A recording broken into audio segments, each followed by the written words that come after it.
I want to send a message to every survivor of sexual assault. Don't let anyone silence your voice. You have a right to be heard, and you have a right to be believed. We're with you. Believe Juanita Broaddrick, Kathleen Willey, Paula Jones. What changed, Hillary? Were you lying for political gain? Well, today's Biden's accuser, woman by the name of Tara Reade, FoxNews.com, she tells Clinton is enabling a sexual predator. Keep in mind, Reade is a lifelong Democrat. She voted for Hillary Clinton.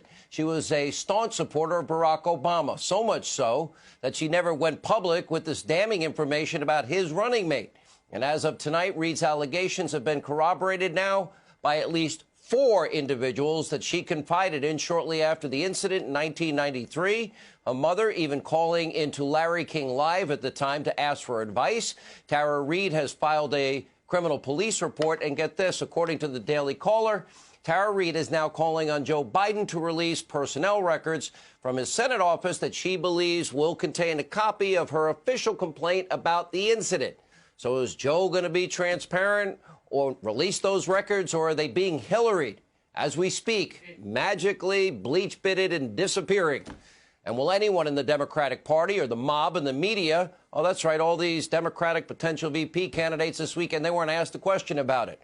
Are they going to ask him about these accusations? Yesterday, we reached out for comment from Biden's potential running mates. He says he's picking a woman, all women to date. Many have not addressed Reade's allegations directly. Let's see, including Senator Amy Klobuchar, who apparently has no real courage whatsoever. Stacey Abrams gave a wholeheartedly big defense of Biden today, saying that Joe will make women proud. And then there's Senator Kirsten Gillibrand. According to NBC News, the morally bankrupt senator from New York told reporters, quote, "I stand by Vice President Biden. He's devoted his life to supporting women, and he has vehemently denied this allegation." In 2018, the two-faced senator from New York said that she believed Kavanaugh's accuser. She had no corroborating evidence, no witnesses. And still, Gillibrand indicated that Kavanaugh's denials didn't even matter. She called for his nomination to be withdrawn. Well, what changed Senator Gillibrand? It's like the media. Didn't they protect quid pro quo Joe? Anyway, come to think of it, what happened to all the I believers? Where are the I believers? Remember this. I believe her.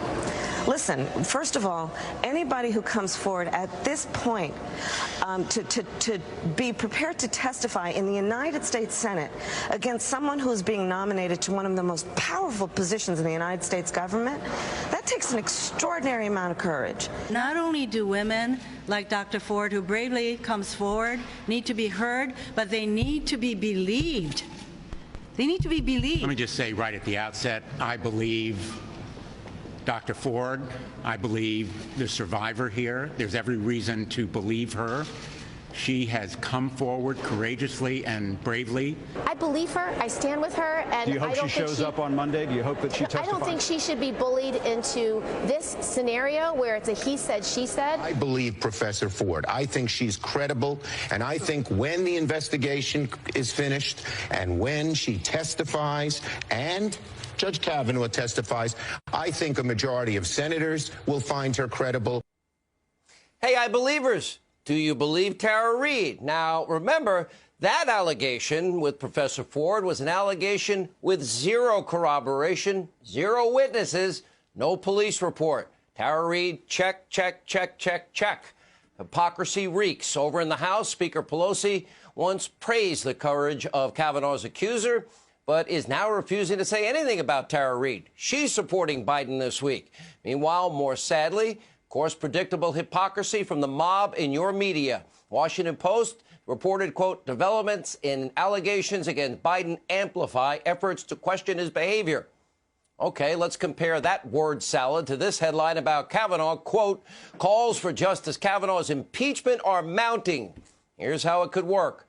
That look like fair, balanced journalism from Eric Pimple's Washington Post? I don't think so. Of course not. This is the constant deception that is hurting our country. We have an information crisis in America, and the mob and the media, they are nothing more than state-run TV propaganda of the extreme radical Democratic Socialist Party and all things hate Donald Trump every second, minute, hour of every day. And tonight they're trying harder than ever to prop up somebody who, well, struggling to say it charitably, probably the worst, most corrupt, inept candidate in history.